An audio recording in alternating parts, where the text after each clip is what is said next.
kami untuk duduk diam dan mendengarkan firman-Mu Bapa.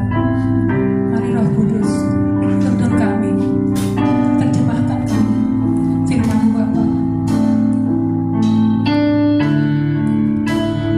sehingga kami boleh melakukannya dan untuk kemuliaan nama-Mu Bapa. Dan kami percaya firman-Mu yang keluar hari ini tidak kembali dengan sia-sia, membawa banyak jiwa kepadamu. Terima kasih Bapa. Hanya di dalam nama Adonai Yesus Masiah kami berdoa dan mengucap syukur. Amin.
Education.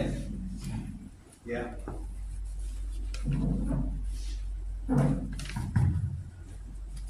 Shabbat Shalom, Bapak Ibu Saudara sekalian, di dalam junjungan kita Yeshua HaMashiach, kita bersyukur kalau kita boleh kembali ada dalam pertemuan kudus Mikra Kodesh Yom HaShabbat yang indah ini, ya, di mana kita boleh juga sudah memasuki satu tahun yang baru, ya. Tadi Ibu Rifka sudah katakan kita sudah masuk tahun yang baru, bulan Tisri yang indah, yang luar biasa, tahun baru yang baik dan tahun baru yang manis. Shana Tova Umetuha, luar biasa. Tuhan memberikan berkat yang berlimpah, ya. Setiap tahun baru Dia berikan sesuatu yang baru juga dalam hidup kita. Amin. Amin, puji Tuhan. Baik, sebelum kita masuk di dalam pengajaran parashat Ha'azinu, mari kita bersatu dalam doa. Avinu Malkeinu, Bapa kami, Raja kami, Adonai Elohim kami. Bapa kami bersyukur kepadamu Tuhan untuk hari Syabat yang kudus ini.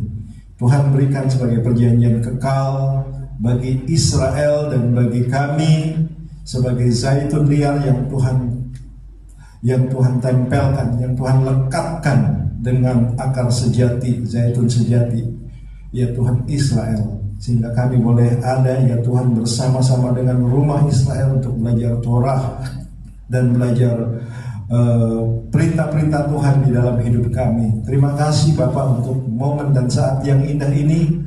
Kami boleh ada di tempat ini, ya Tuhan, dalam suatu persekutuan Syabat yang indah. Tuhan memberkati kami, Tuhan memenuhi hati kami dengan sukacita, dengan damai sejahtera, dengan hati yang terus haus akan kebenaran Tuhan, sehingga kebenaran itu akan memerdekakan kami, akan memenuhi hati kami, hidup kami, membawa kami kepada sasaran yang tepat, kepada Yeshua HaMashiach, Juru Selamat kami. Terima kasih Tuhan, terima kasih. Urapi kami sekalian yang mendengar, urapi hamba juga Tuhan, pakai bukan apa-apa, ya Tuhan, biar Tuhan pakai sesuai dengan apa yang Tuhan inginkan, supaya semua itu boleh menjadi berkat yang indah bagi kami semua, ya Bapak. Terima kasih Tuhan, terima kasih tutup bungkus kami semua pada saat kami mendengar Torah, ya Tuhan, disampaikan, dan kami mohon biar kuasa terus melingkup kami, Ruach HaKodesh memenuhi hati kami dengan roh hikmah bina da'at, sehingga kami boleh mengerti dan memahami seluruh firman-Mu di dalam hidup kami. Ucap syukur untuk Torah, Baruch Ata Adonai Elohim melech olam Asher kidishanu b'mitzvotav v'tzipanu la'asot b'divrei Torah. Berkatilah Engkau Adonai, Tuhan kami, Raja semesta alam, yang menguduskan kami dengan perintah-perintahnya dan memerintahkan kami untuk menyibukkan diri kami dengan Torah. B'Shem Yeshua HaMashiach. Amin. Ya, sebelum kita membahas parashat Ha'azinu, kita akan membacakan ikrar persekutuan.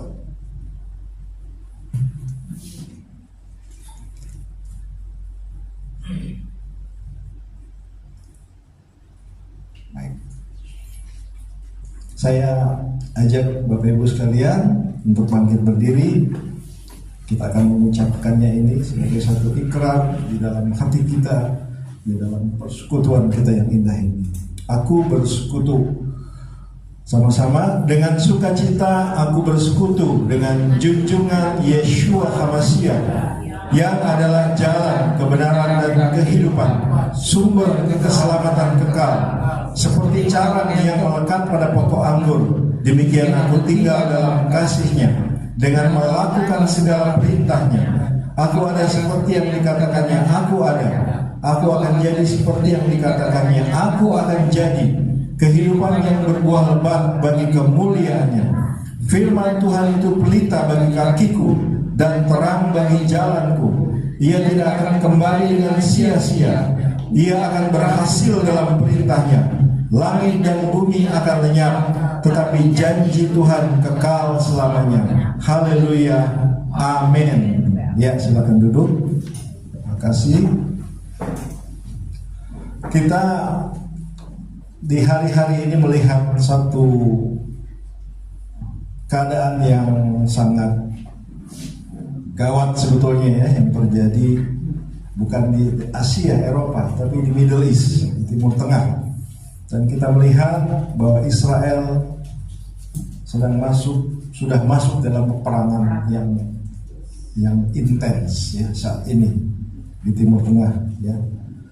Dan kita melihat bagaimana sejauh yang kita lihat sampai saat ini ya, bahwa tangan Tuhan yang kuat dan perkasa, tangan Tuhan yang besar, Gadol Adonai Umehulal Me'od ya. Adonai itu besar dan melakukan perbuatan yang ajaib yang tidak terkira ya. Sehingga apa? 200 misil balistik dari Iran tidak ada satu pun yang bisa melukai, tidak ada satu pun yang dapat membunuh orang Israel. Ini satu mujizat. Dan Tuhan sudah melakukan mujizat itu sejak Israel keluar dari Mesir. Dan seperti kita tahu, ya, di dalam Siddur juga kita katakan Sur Israel, kuma besrat Israel, ufdeh kinun meha, Yehuda be Israel. Ya gunung batu Israel, bangkitlah sebagai penolong Israel.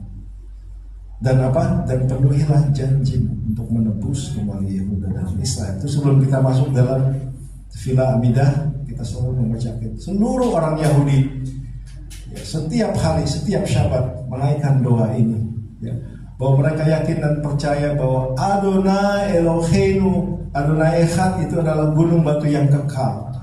Adonai Surkol Haolamim, gunung batu yang kekal yang terus-menerus memegang perjanjiannya sampai selama-lamanya. Sekalipun nanti kita akan lihat bahwa di Parashat Ha'azinu ini ya, di dalam nyanyian Moshe ini, Israel dilukiskan akan banyak melupakan Tuhan, akan melupakan perjanjian-perjanjian itu ya.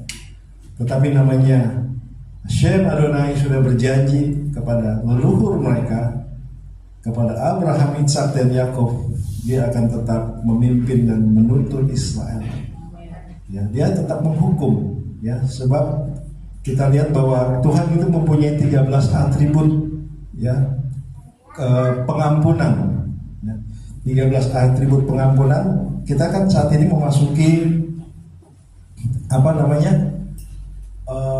satu periode yang disebut juga dengan namanya Yamim Noraim. Sejak 1 Tisri dan sampai Yom Kippur, 10 Tisri itu Yom Kippur, itu disebut periode Yamim Noraim ya. Bulan Elul sudah berlalu. Bulan Elul adalah Yemiratson, adalah bulan untuk Teshuvah ya, untuk bertobat, untuk kembali kepada Elohim.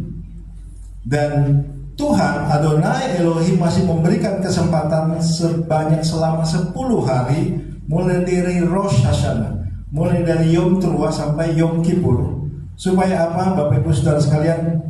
Supaya orang-orang benar ya, orang-orang yang, maksudnya begini, orang benar itu tidak selalu dalam kondisi yang fitful 100%. Kalau baterai ya, sekalipun 50% masih bisa digunakan, 20 pun bahkan 10 masih bisa digunakan.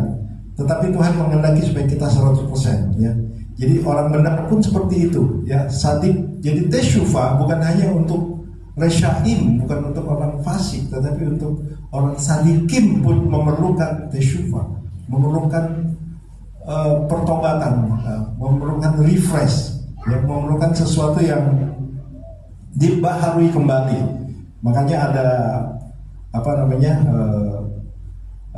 ada mikveh yang disebut mikveh untuk pembaharuan ya, bukan mikveh untuk pertobatan. Nah, Adonai Elohim memiliki 13 atribut of mercy, Shelos Esre Yidot Harachamim, 13 atribut pengampunan ya. Nanti di Yom Kippur itu kita akan bacakan Adonai Adonai El Rahum Lechanun Erech Apayim Berach Chesed Be'emet Noseh Chesed Alabim Noseh Avon Be'albesha Be'chata'ah Be'nacheh Be'salcha Besalahta la mutenu ulkhatenu unkhaltanu. Adonai, Adonai Elohim yang pengasih dan penyayang, panjang sabar, berlimpah kasih dan setianya, yang menumpukan kasihnya kepada beribu-ribu orang, dan yang mengampuni kesalahan, pelanggaran dan dosa, tetapi tidak sekali-sekali membebaskan orang yang bersalah dari hukuman. Artinya khair dan chesed Adonai itu tidak terbatas, unlimited. Tetapi dia tetap menghukum orang yang bersalah, ya, dalam kehidupan mereka. Baik, kita akan masuk di dalam parashat Ha'azinu, ya. Jadi 10 hari, saya lanjutkan lagi tadi, 10 hari ini adalah disebut Yamim Noraim, 10 hari kedahsyatan. Bahwa ketika kita masuk di Rosh Hashanah, nama kita itu tertulis di dalam Sefer Chaim, buku kehidupan. Tetapi belum termeterai, belum tersil, ya, dengan seal dengan meterainya Hashem. Baru dituliskan, begitu, belum ada meterainya. Nah, bagaimana supaya nama kita bisa termeterai di dalam Sefer Chaim, dalam buku kehidupan? Yamim Noraim adalah jawabannya. 10 hari tesyufah intens. Orang-orang Yahudi, saudara kita melakukan doa selichot, ya, setiap hari. Kalau Sephardim itu dia melakukan doa selichot mulai dari 1 Elul sampai menjelang Yom Kippur. Tetapi kalau Askenaz biasanya di 10 hari. 10 hari di periode Yamim Noraim, ya. Jadi bermacam-macam tradisi yang ada di kalangan Judaism yang mereka lakukan, ya, menjelang hari raya Yom Kippur. Dan ini merupakan juga suatu momen yang baik bagi kita, ya, remnant messianic. Untuk apa? Untuk kita juga merenungkan kembali, merenewal kembali hidup kita, untuk merenungkan kembali bagaimana posisi kita selama 1 tahun sebelum kita masuk di sini ini, untuk memperbaiki kesalahan. Oleh sebab itu nanti ada lagi kan Yom Kippur, ya, hari raya pendamaian yang akan kita rayakan, ya, sebab Yom Kippur itu adalah high holiday, hari raya yang paling solemn di antara seluruh hari raya yang ada, di mana Adonai Elohim yang akan berdamai dengan umatnya Israel. Haleluya.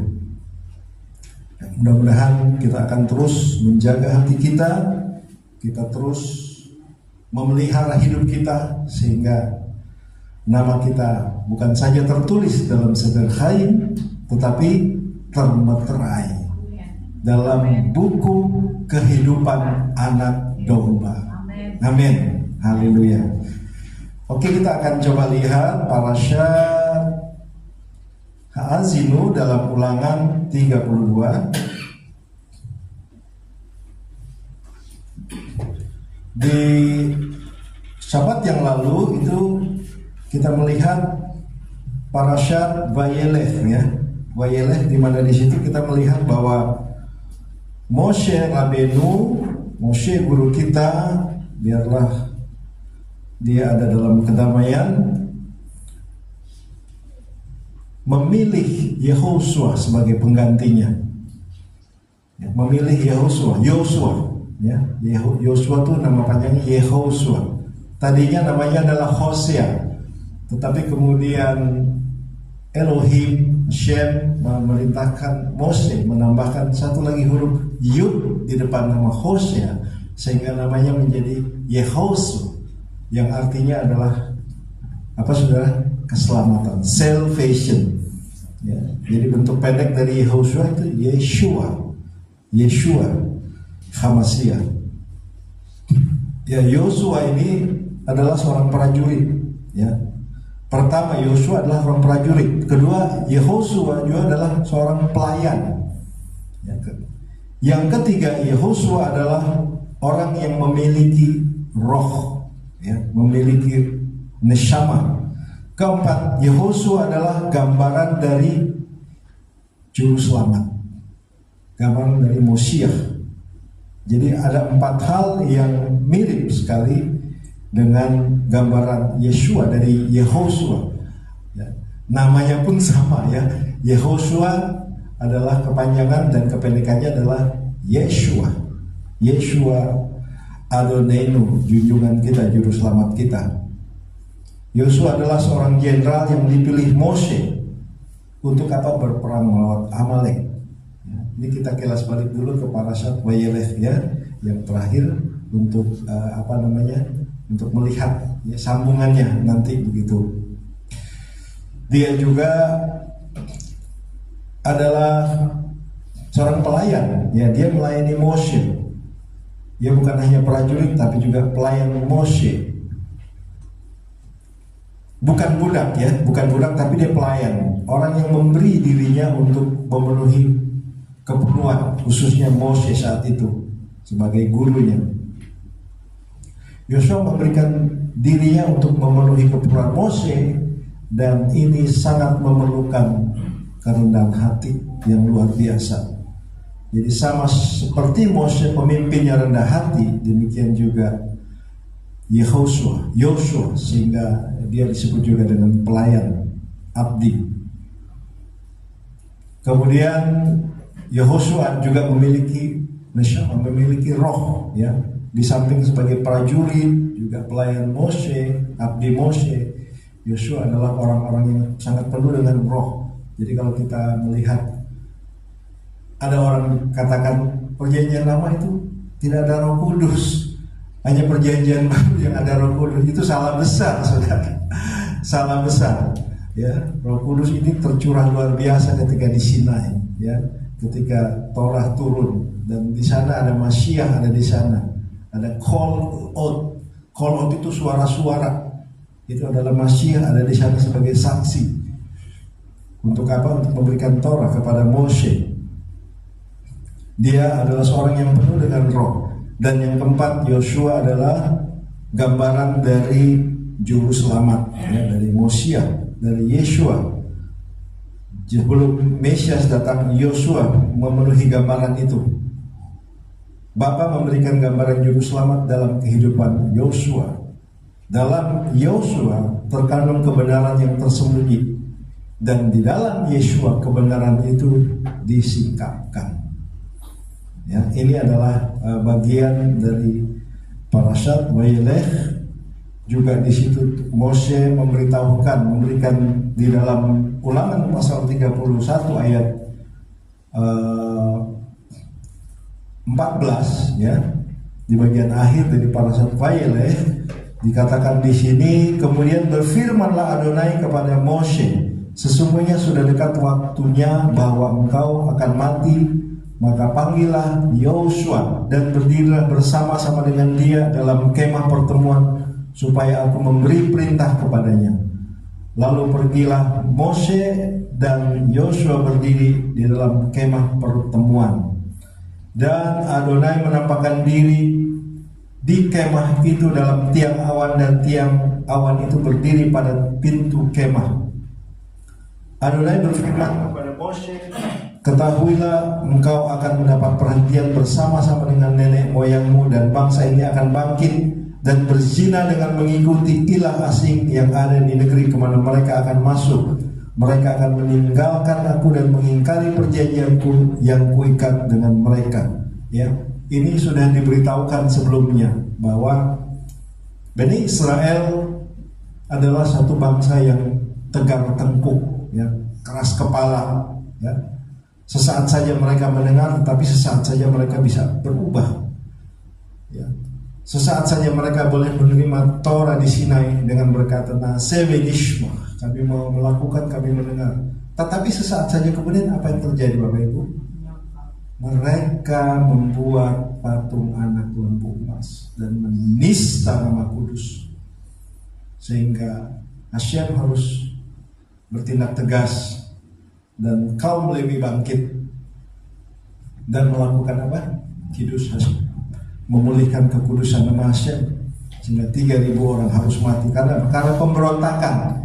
Itulah yang dikatakan bahwa Tuhan penuh kasih karunia belas kasihan, tapi Dia tetap menghukum mereka yang memberontak terhadap Dia. Itu adalah satu standar kekudusan yang Tuhan berikan kepada bangsa Israel. Tetapi Tuhan berikan standar kekudusan itu pun bagi kita orang percaya, Bapak Ibu Saudara sekalian. Sehingga kita boleh melihat, ya, artinya keselamatan kita, kebenaran kita dapat dalam Yeshua. Kita dibenarkan, kita berdosa, ya. Pada saat kita berdosa, kita nggak punya berdaya apa-apa. Artinya kita sebagai orang terdakwa yang tinggal ketok palu, kamu dihukum mati, selesai. Tapi tiba-tiba ada orang yang masuk dan berdiri dan ganti posisi kita, ya. Itu artinya apa? Dia mau mengganti posisinya. Kita yang tidak benar, yang nggak punya apa-apa, yang nggak punya hak sama sekali untuk dibenarkan, tapi dibenarkan. Itu artinya kita dibenarkan oleh Yeshua, oleh Bapa karena Yeshua. Begitu. Tapi setelah kita dibenarkan, setelah kita dipilih, diangkat menjadi anak, kita dikuduskan. Hidup kita dikuduskan. Melalui apa? Hidup kita dikuduskan melalui mitzvot Elohim, melalui perintah-perintah Elohim. Nah, perintah-perintah ini yang menguduskan hidup kita. Dalam pada mana kita melakukan perintah? Inilah kita melakukan Mikra Kodesh Yom HaShabbat. Ketika kita melakukan perintah Syabat, ini adalah satu proses pengudusan. Kita melakukan perintah, kita dikuduskan oleh perintah yang Tuhan berikan bagi kita. Yeshua katakan, jika if you love me, you will do all my commandments. Jika kamu mengasihi aku, kamu akan melakukan semua perintah-perintahku, mitzvot. Haleluya.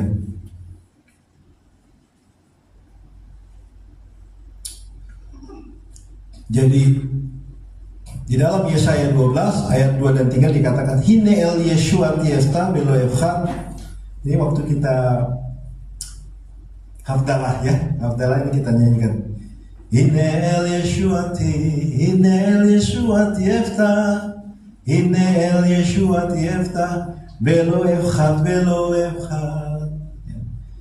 Jadi nama Yeshua ada di sini, ya.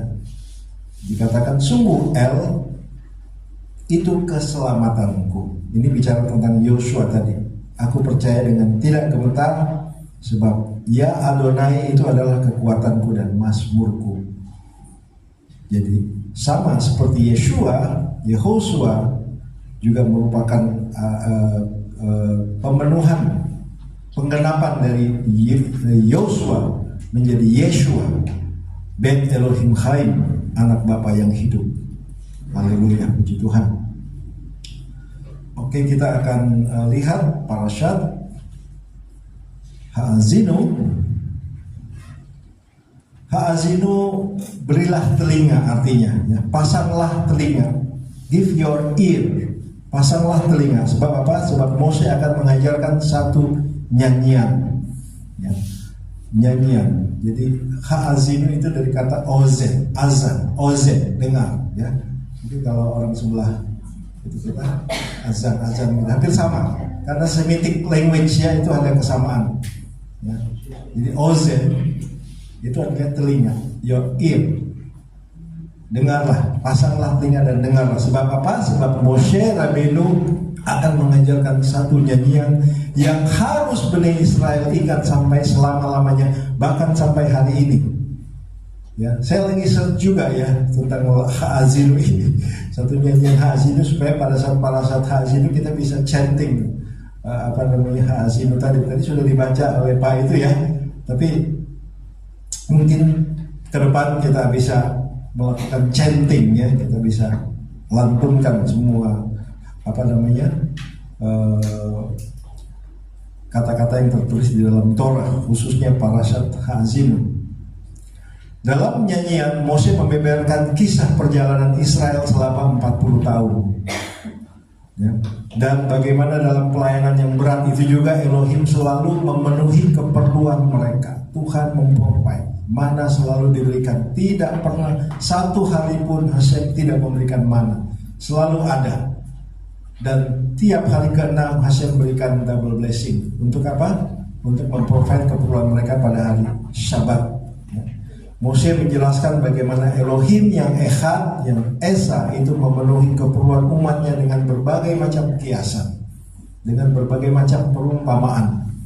Ya, sebab kita tahu bahwa Tuhan memelihara, Tuhan sudah berjanji akan mengeluarkan Israel dari Mesir, dari perbudakan, dan mereka akan membawa mereka masuk ke negeri perjanjian lemaan senobe ahah oleh karena kasihnya, oleh karena perjanjiannya kepada leluhur mereka.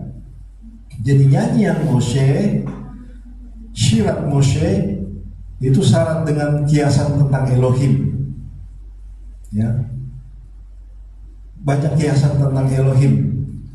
Dalam 43 ayat Elohim dikiaskan sebagai batu karang, sebagai the rock. Ya, kita baca di sini ya. Mulai dari ayat 33 ada 43 ayat itu dijelaskan bahwa Elohim dikiaskan sebagai gunung batu. Tadi saya sudah bilang gunung batu Israel dan pahlawan perang. Kemudian induk Raja Wali sebagai ibu yang memberikan anaknya susu, El Shaddai, ya, sebagai penyedia keperluan, provider, ya. Kemudian sebagai penyembuh, ya, sebagai penyembuh yang ajaib. Jadi semua kiasan ini menunjukkan satu keunikan Elohim yang kita sembah, satu karakter Elohim yang bermacam-macam yang kita lihat di dalam ekspresinya, ya, yang kita sembah, dan memiliki berbagai fungsi yang jamak tidak terbatas, ya, karena dia Elohim yang maha kuasa. Akulah El Shaddai, dikatakan kepada Abraham Avinu. Jadi ini berbeda dengan berbagai macam kepercayaan politeisme atau kepercayaan lain, ya. Jadi tiap Tuhan itu mempunyai satu Tuhan itu satu fungsi. Tuhan air, Tuhan bumi, Tuhan laut, begitu ya. Jadi ada dewa api, dewa angin, ya, dewa apa lagi ya, macam-macam ya Bapak Ibu yang saya tahu ya. Jadi mungkin kita punya latar belakang di situ juga ya. Itu pasti kita tahu. Tiap dewa itu mewakili satu kekuasaan, tidak lebih dari itu. Ya, makanya dewanya banyak. Makanya waktu zaman Helenisme itu ya, mereka kembali dari pembuangan di Babel kan dijajah sama Yunani kan, orang Greek itu. Ini kisah di dalam kisah ketika Hanukkah ya, waktu perayaan Hanukkah. Orang Greek itu menganggap orang Yahudi ini miskin sekali begitu ya, bukan miskin harta. Sebab Tuhannya cuma satu gitu. Sedangkan mereka dewa-dewanya banyak semua ya, kuil-kuilnya juga banyak begitu. Mereka menganggap orang Yahudi, orang Israel, Tuhannya cuma satu. Adonai Echad, Shema Israel, Adonai Elohim, Adonai Echad. Jadi itu yang juga sebagai satu foundation yang mereka pegang. Mengapa Elohim dilukiskan oleh Mose dengan berbagai kiasan atau metafora? Semua kiasan itu sesungguhnya menyatakan sifat Adonai untuk menjawab segala keperluan dari umatnya. Jadi itu kiasan. Gunung batu atau apa? Apakah Tuhan betul-betul gunung batu dalam arti yang harafiah yang benar? Oh, enggak, ya, tidak. Itu metafora semua Bapak Ibu Saudara sekalian, ya. Untuk menyatakan apa segala yang diperlukan oleh umatnya. Tuhan yang kita sembah sanggup memenuhi segala keperluan umatnya. Amin. Ya. Kita percaya dalam hidup kita juga ada tantangan, ada pergumulan, ada masalah yang kita hadapi, ya, yang berat, yang ringan, ya. Selama kita hidup kita tidak akan pernah luput, tidak lepas dari masalah. Pasti ada masalah yang akan kita hadapi. Tetapi ingat satu hal, bahwa kita punya Elohim yang besar. Elohim yang dahsyat. Amin. Elohim yang sanggup menolong kita, yang sanggup mengangkat setiap apapun yang menjadi masalah dalam hidup kita, saudara. Yakin akan hal itu janji Tuhan. Ya, makanya Rabi Saul katakan bersukacitalah senantiasa di dalam, sekali lagi bersukacitalah. Ya, sebab Dia akan memberikan kekuatan, penghiburan bagi kita. Amin. Kita tidak perlu mencari Elohim lain, Tuhan lain, ilah-ilah lain untuk memenuhi keperluan kita. Ya, Adonai Elohim, Yeshua HaMashiach itu adalah segalanya bagi kita. Ya. Sebaliknya bagi para politeisme, yang mereka harus membuat Tuhan lain bila ada keperluan yang lain. Ya, mereka harus datang ke kuil ini untuk cari jodoh, nanti untuk cari berkat supaya usahanya makmur, ya maju, mungkin pesugihan atau apa, kita nggak tahu. Ya, itu mereka punya dewa seperti itu.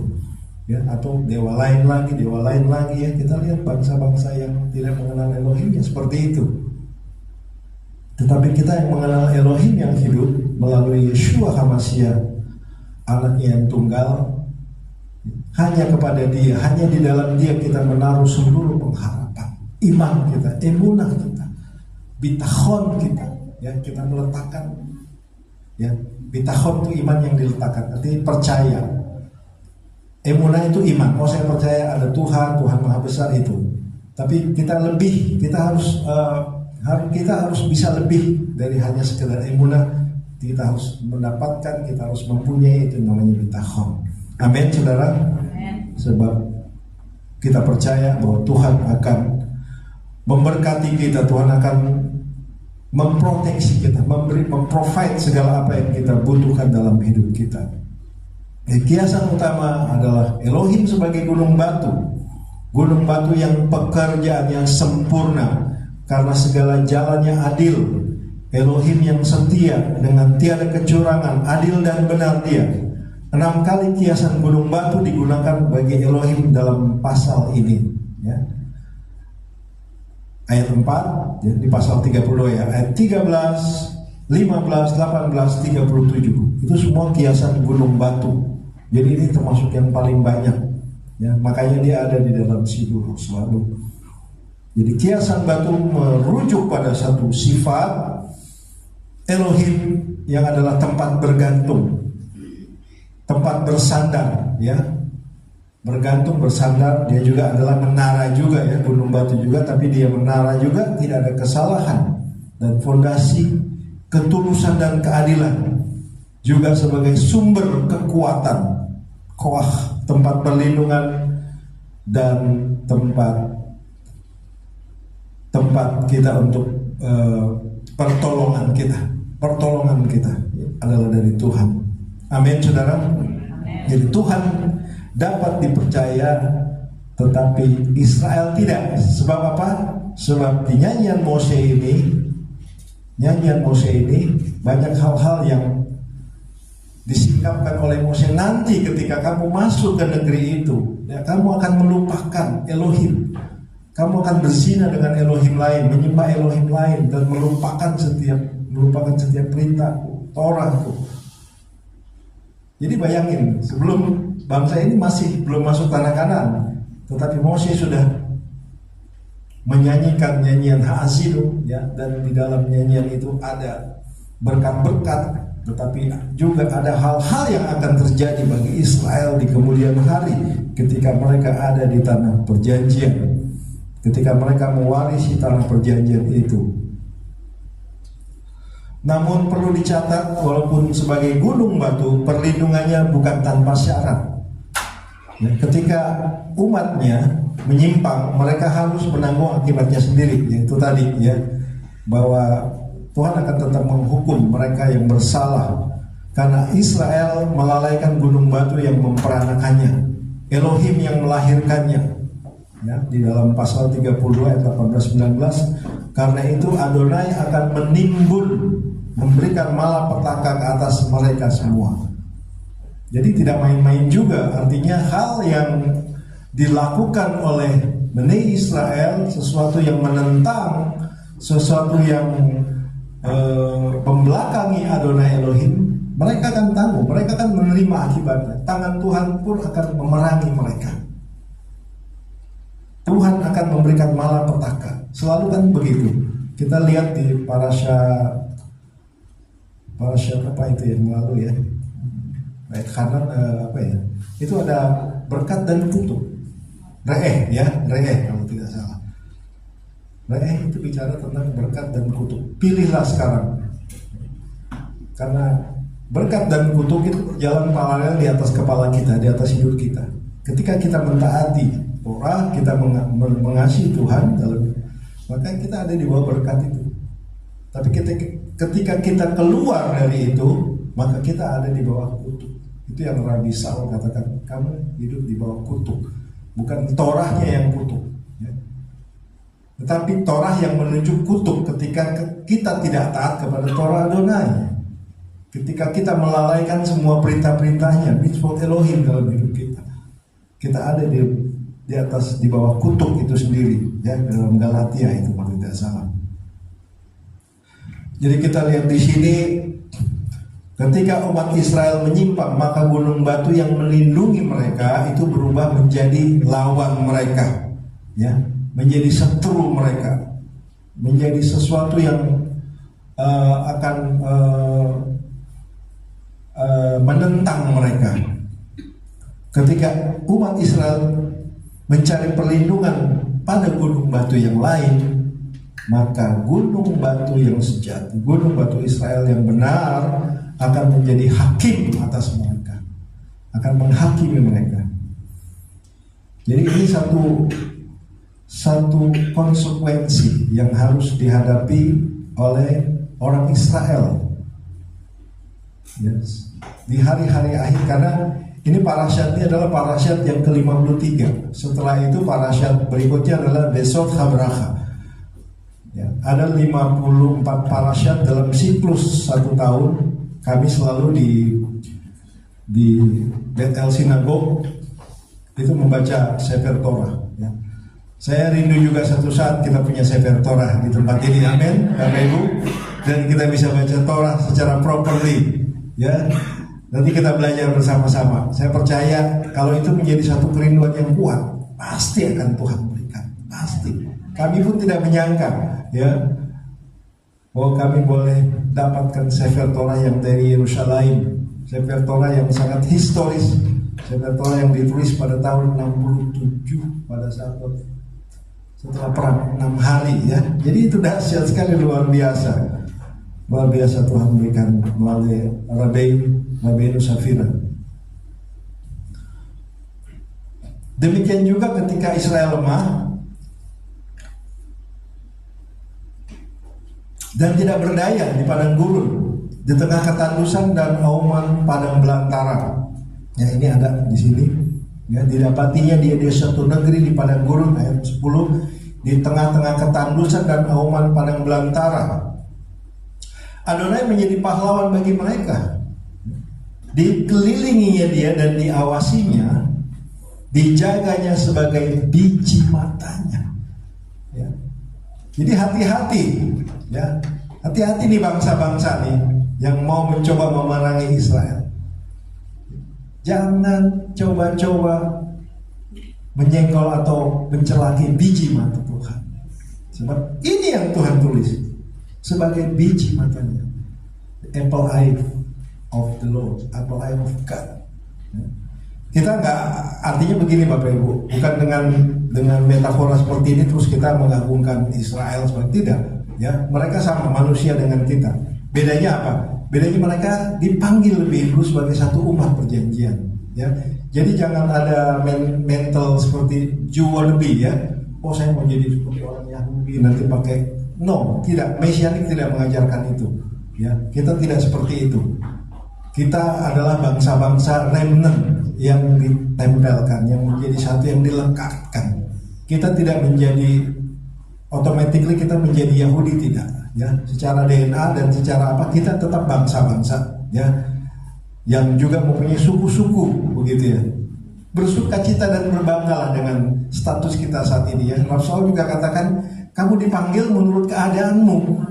Ya, bukan ketika Paulus katakan bangsa-bangsa masuk dalam keselamatan, masuk dalam covenant, bukan merubah mereka menjadi tidak. Kan Yesua katakan Israel dan bangsa-bangsa menjadi satu. Menjadi satu kesatuan. Bukan menjadi bangsa-bangsa diubah, DNA-nya diubah, status apanya, sosial politiknya menjadi orang Yahudi, tidak.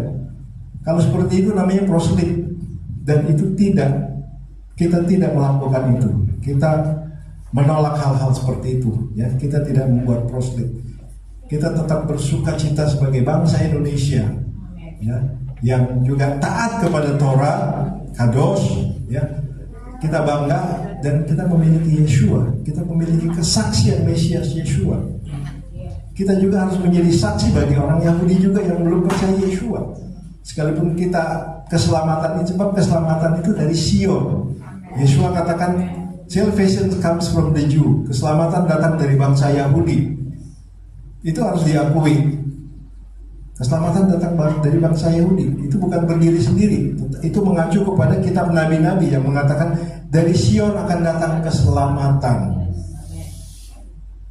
Kimi Sion tetse Torah, Kimi Torah dari Sion.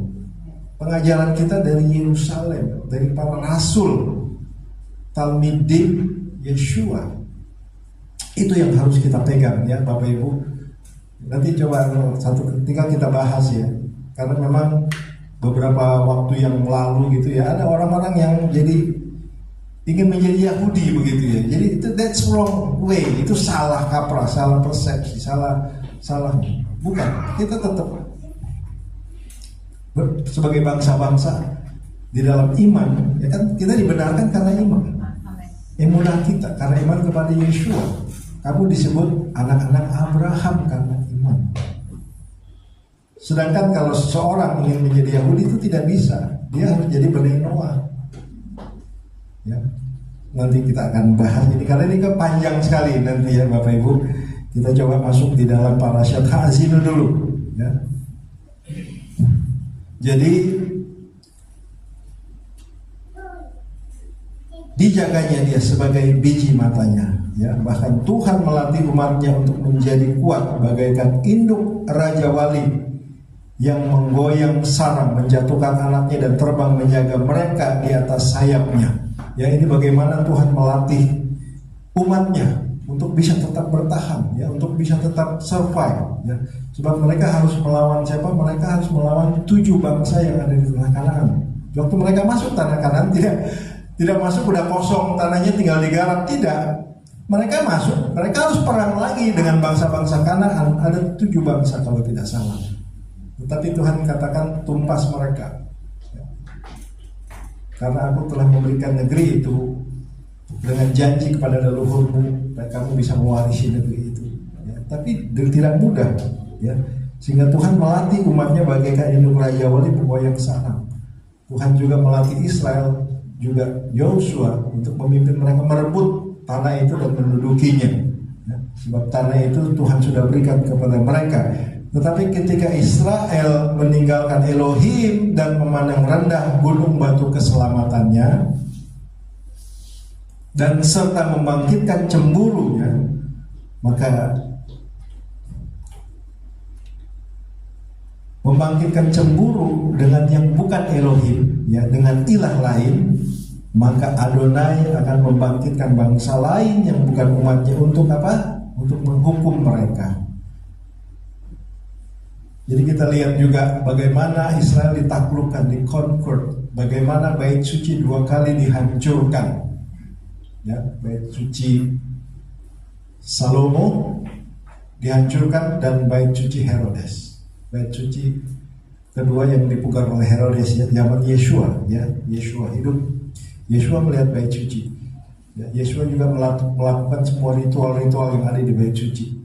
Kita nggak katakan bahwa Yeshua itu mengajar Kristen atau tidak.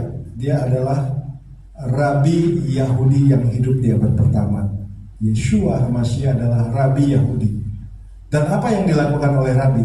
Seorang Rabi Yahudi itu pasti dan tentunya akan mengajarkan Taurat Mose. Dia tidak mengajarkan hal yang lain. Jadi apa yang diajarkan oleh Yeshua selama hidupnya adalah Taurat Mose. Namun Yeshua mengajar dengan level spiritual yang lebih tinggi, yang lebih dalam dan yang lebih dahsyat. Itu yang membuat dia dikagumi dan banyak orang mengikuti dia. Jadi Israel mencoba mencari Elohim lain dan Tuhan membangkitkan bangsa lain untuk apa? Untuk menghukum mereka. Ya, untuk menghukum mereka. Sehingga kita lihat mereka dibuang. Dibuang ke mana? Ke Babilonia. Dan kemudian yang kedua kali mereka dicerai-beraikan tahun 70 Masehi. Tahun 586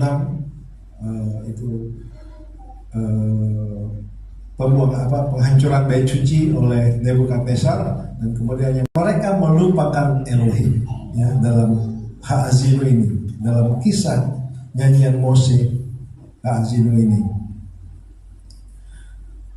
Tetapi ketika bangsa lain yang Tuhan pakai untuk menghukum Israel itu membanggakan diri atas kebanggaan mereka, seperti seakan-akan Tuhan kasih kesempatan bangsa lain untuk menghukum Israel, mereka itu sepertinya bangga gitu ya. Ini perbuatan kita, padahal Tuhan yang memberikan kesempatan itu. Tangan kami hebat, tangan kami jaya, dan mereka kata bukanlah Tuhan yang melakukan semua ini. Maka Tuhan pun akan menghukum mereka. Tuhan akan menghukum mereka dengan keras, dengan dahsyat. Jadi segala sesuatu yang Tuhan lakukan terhadap umatnya Israel, baik itu melalui bangsa-bangsa, itu atas kehendak Dia. Tetapi apabila bangsa-bangsa melakukan satu tindakan penghukuman yang melebihi kapasitas yang Tuhan berikan, Tuhan sendiri dengan kuasanya akan menghancurkan. Tuhan akan menghukum bangsa itu. Oke, kemudian kita lihat di sini ada satu pola hubungan Tuhan dengan umatnya ya dalam parashat Hasidu ini. Jadi ketika umatnya lemah tak berdaya, maka Adonai dengan belas kasihannya akan berperang membela mereka dari musuh mereka. Ya Bapak Ibu, dan ini nyata. Ini nyata kenapa? Kemarin kita sudah lihat mujizat itu terjadi. Ya, sekalipun ada teroris yang merebut senjata kemudian membunuh 7 orang. Itu di subway ya, di kereta atau mana ya. Bapak Ibu yang mungkin lagi mengikuti berita dari Middle East ya, bisa lihat ya, ada justru yang banyak yang 2 orang teroris itu, tapi mereka juga langsung dilumpuhkan, langsung mati juga di eliminate oleh IDF. Justru yang banyak itu 7 orang, sedangkan rudal balistik yang 200 itu, ya, itu hanya melukai 1 orang kalau tidak salah ya, tapi tidak membunuh. Ya, kalau tidak salah itu ya. Jadi, apakah ini bukan satu mujizat? Itu mujizat, ini miracle. Ya, ini miracle. Iron Dome, Tuhan berikan teknologi, Tuhan berikan hikmah, biladaan, Tuhan berikan kecerdasan yang luar biasa. Untuk apa? Membuat satu sistem proteksi bagi satu negara yang kecil. Tetapi janji Tuhan, ya dan amin. Ya, Dia tetap berdaulat atas umatnya, Dia tetap melindungi dengan tangan yang kuat. Jadi ketika umatnya lemah tak berdaya, maka Adonai membela mereka dalam peperangan. Ya, ini udah mau 1 tahun berarti ya, berapa hari lagi nih? Ya, peristiwa 7 Oktober. Mereka pasti akan melakukan peringatan untuk ini ya, karena kita masih harus tetap terus berdoa ya, sebab masih ada 100 lebih juga sandera yang tawanan-tawanan yang saya nggak bisa membayangkan bagaimana kondisi mereka, tapi kita semua berdoa biar kekuatan dari Tuhan ya, kekuatan supranatural dari Elohim diberikan kepada para tawanan yang masih ada di Gaza maupun dimanapun kita tidak tahu ya. Kita minta supaya Tuhan memberi penghiburan dan kekuatan. Tetapi ketika umat Israel merasa kuat dan melupakan Tuhan dengan tidak bergantung padanya, maka Tuhan yang akan berperang kepada mereka. Ya, dan ketika Israel menjadi sombong, yaitu tadi Adonai akan mengirim bangsa lain untuk menaklukkan mereka, ya, untuk mengalahkan dan menawan mereka, menengkar mereka.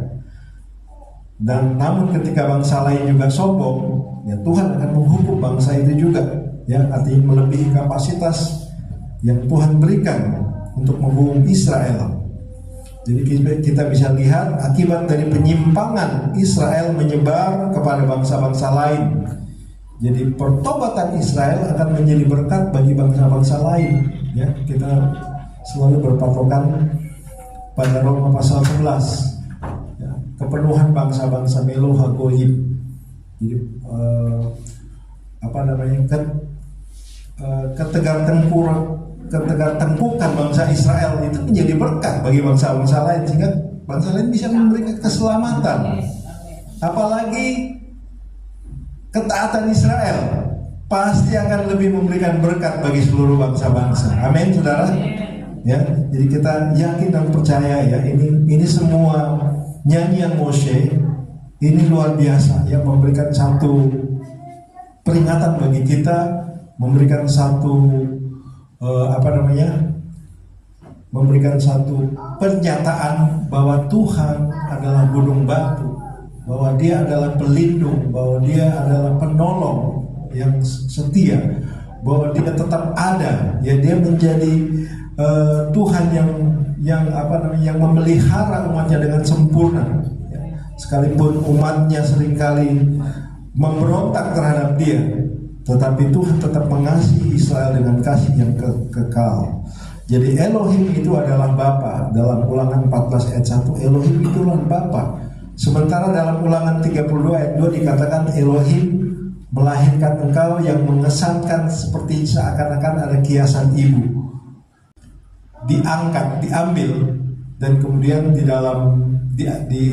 atas gunung Sinai Israel dipinang. Sebagai apa? Sebagai istri. Karena ada kupah. Di situ ada pernikahan Jewish wedding, ya, pernikahan orang Ibrani dengan kupah yang tebal padat begitu awan, dan kemudian ada kilat, ada guntur, ada semua, ya, api di gunung itu. Itu adalah satu gambaran dari satu pernikahan Jewish wedding, pernikahan orang Ibrani, orang Israel. Jadi Tuhan mengambil Israel menjadi istrinya. Jadi Tuhan menjadi Bapa tetapi juga ibu, ya, menjadi Bapa tetapi juga ibu, gitu ya. Ini yang saya katakan, Tuhan yang punya satu metafora fungsi kiasan yang banyak untuk umatnya. Apa ini berarti secara harfiah? Tentu tidak, ya, saudara. Tadi tentu tidak. Ini adalah satu kiasan untuk menyatakan fungsi-fungsi Tuhan Elohim kita yang untuk memenuhi kebutuhan umatnya dan pemeliharaannya yang sempurna bagi hidup kita. Amin, saudara. Ya, kita bisa lihat di sini kenapa di dalam ayat, sebentar ya, saya coba lihat catatan saya.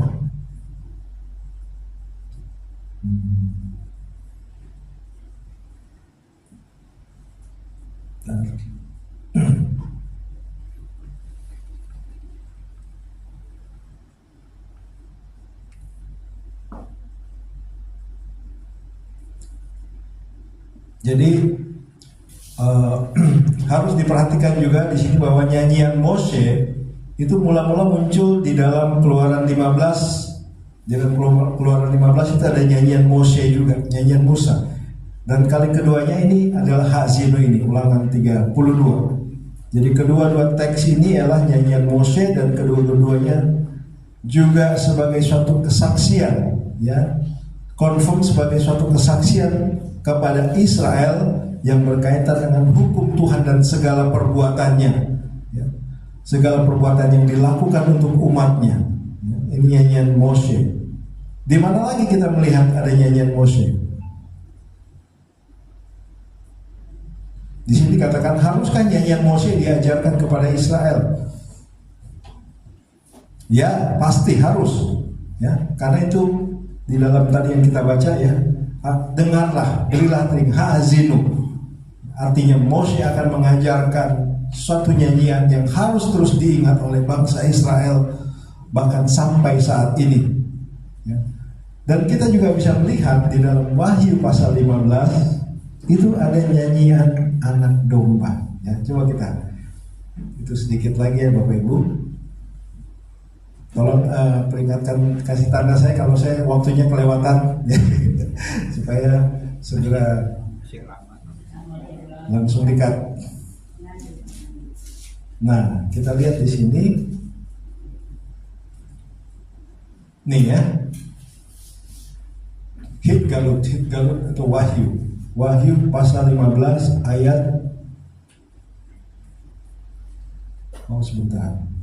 ayat 2 ya, mulai ayat 2.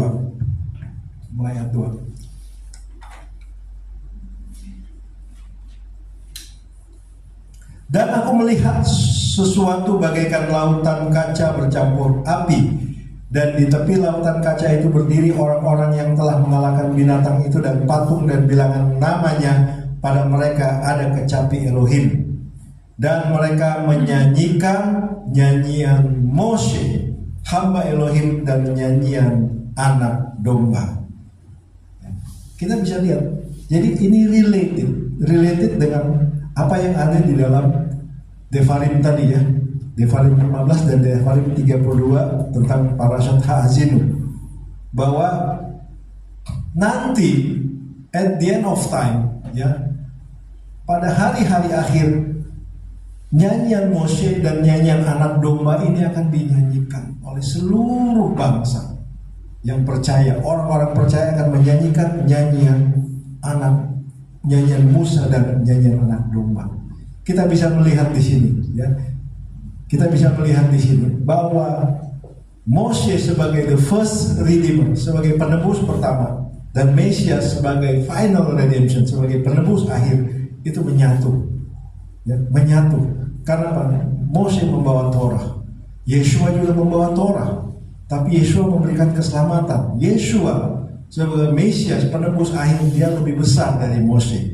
Moshe itu adalah sebagai pembuka, ya, sebagai pembuka. Sehingga nyanyian Musa dan nyanyian anak domba ini harus dinyanyikan ya dalam Wahyu pasal 15. Besar dan ajaib segala pekerjaanmu, ya Adonai Elohim yang maha kuasa, adil dan benar segala jalanmu, ya Raja segala bangsa. Siapakah yang tidak takut ya Tuhan dan tidak memuliakan namamu? Sebab engkau saja yang kudus, karena semua bangsa akan datang dan sujud menyembah engkau, sebab telah engkau menyatakan segala kebenaran dan segala penghakimanmu.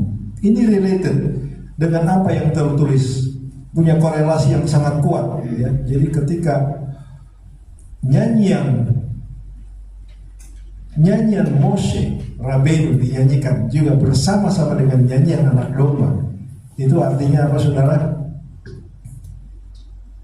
Itu artinya bahwa Elohim yang besar, Adonai Elohim yang menyertai Israel, yang membawa Israel, dan juga orang-orang percaya ya, karena kita selamatkan melalui Yeshua ya, melalui Yeshua. Jadi Bnei Israel ya, nyanyian Moshe dan nyanyian anak domba, dan orang-orang yang ditebus ini menjadi satu kesatuan, Melo Hagoyim, menjadi penuh di dalam Mesias Yeshua.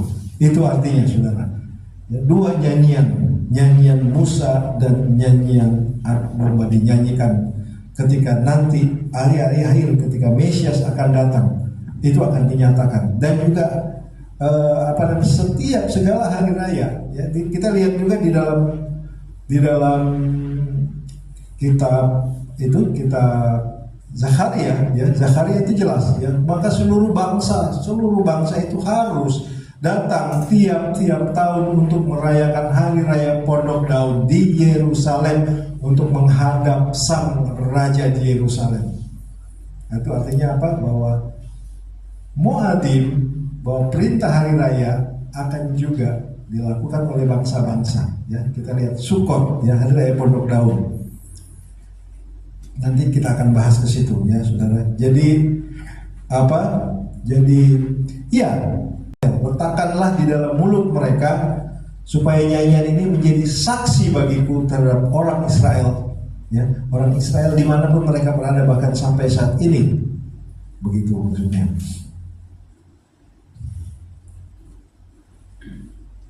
Dan apakah nyanyian Mose akan senantiasa diingat oleh orang-orang Israel walaupun beberapa tahun kemudian? Ya, jelas ya, dalam Ulangan 31 ayat 21 memberitahukan kita, maka apabila banyak kali mereka ditimpa malapetaka serta kesusahan, maka nyanyian ini akan menjadi satu kesaksian terhadap mereka. Sebab nyanyian ini akan tetap melekat pada bibir keturunan mereka. Sebab aku tahu niat yang dikandung mereka pada hari ini, sebelum aku membawa mereka ke negeri yang kujanjikan dengan sumpah kepada mereka. Jadi ini tetap diingat oleh mereka. Sebab Musa mengajarkan nyanyian ini supaya mereka melihat perbuatan Tuhan yang sudah Tuhan lakukan dulu, sekarang, dan sampai nanti keturunan mereka ya akan terus melihat semua perbuatan-perbuatan Tuhan yang dahsyat dalam kehidupan mereka, bahkan sepanjang sejarah kehidupan bangsa ini. Seperti itu.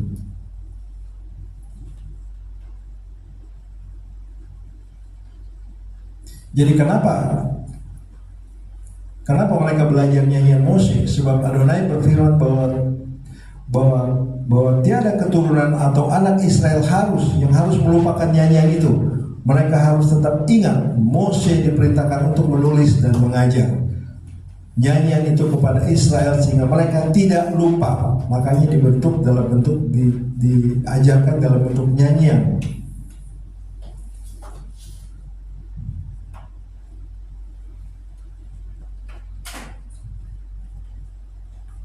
Oke, bentar.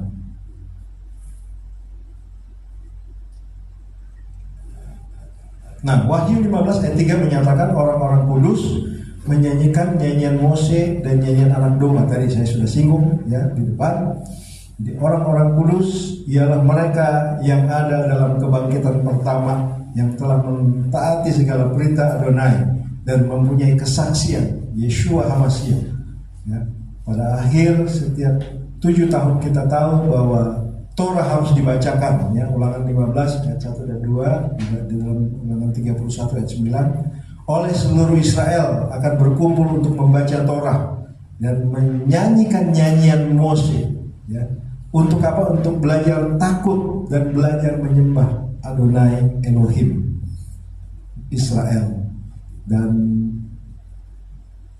itu menjadi suatu ketetapan ya, yang harus mereka pegang dan harus mereka simpan dalam hati sampai kapanpun, karena Tuhan mengajarkannya kepada Israel dan menetapkannya kepada mereka menjadi suatu ketetapan di dalam hidup mereka.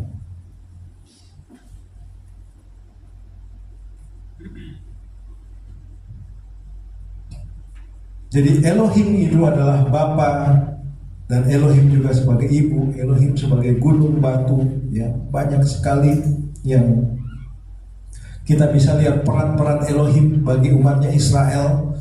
Kita bisa melihat bagaimana Tuhan dengan tangan yang kuat dan lengan yang teracur membawa mereka keluar dari Mesir ya. Memimpin mereka ya dalam ketidaktaatan mereka, dalam pemberontakan mereka, Tuhan tetap setia. Jadi kita bisa melihat Tuhan yang kita sembah adalah Tuhan yang setia. Walaupun kita tidak setia, dia tetap setia. Dia tetap mengasihi kita. Dia tetap memelihara hidup kita. Dia tetap memimpin kita. Ya, saudara, dalam hidup kita seringkali kita mengalami satu masa, satu hal yang sangat berat, satu hal yang bahwa Tuhan, saya tidak sanggup lagi. Ya, saya kehilangan anak saya sudah hampir mau 3 bulan kurang. Saya bilang itu kedaulatannya dia. Kita tidak bisa mencegahnya, kita tidak bisa. Itu kedaulatannya dia. Dalam kekudusannya dia, itulah kedaulatannya dia. Kita hanya ciptaan. Ayub katakan Tuhan yang memberi, tetapi Tuhan yang mengambil. Ayub katakan terpujilah nama Tuhan. Kita pun harus terpujilah nama Tuhan. Apapun yang seberat apapun, ya. Saya memang berat Bapak Ibu, tapi saya mencoba untuk terus bersukacita, untuk terus untuk tetap tegar dan terus berjalan, ya. Sebab life is goes on, ya. Life goes on. Hidup ini berjalan terus, dan Tuhan katakan bahwa hidup kita harus menghasilkan buah. Ya, selama hari masih siang kita harus terus bekerja.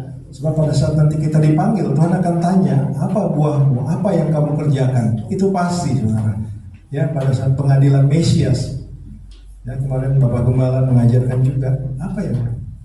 Kita harus melakukan pekerjaan besar. Kita harus memberitakan keselamatan. Kita harus mengajarkan Torah kepada seluruh bangsa, supaya orang mengetahui, ya, bahwa kebenaran itu ada di dalam juru selamat kita, Yeshua HaMashiach, Taurat yang hidup. Amin Bapak Ibu. Saya tidak panjangkan kembali parashat ini, ya.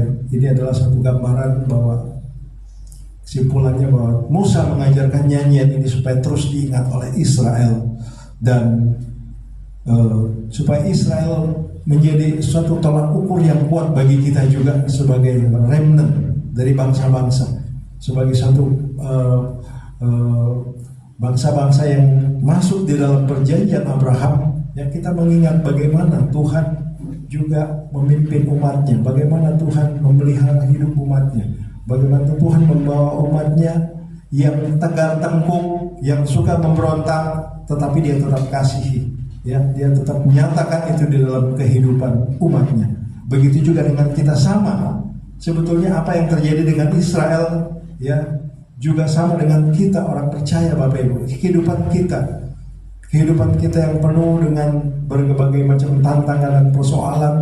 Ya, seringkali kita katakan, aduh Tuhan, saya tidak kuat lagi, saya ingin lari dari Tuhan, saya tidak sanggup lagi, ya, saya tidak sanggup lagi, tetapi bukan itu yang Tuhan inginkan.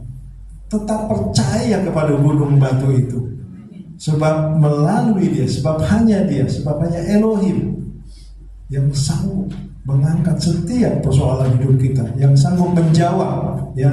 Mesias, Kristus itu adalah jawaban bagi hidup kita, tidak ada yang lain. Kita mau lari kemana?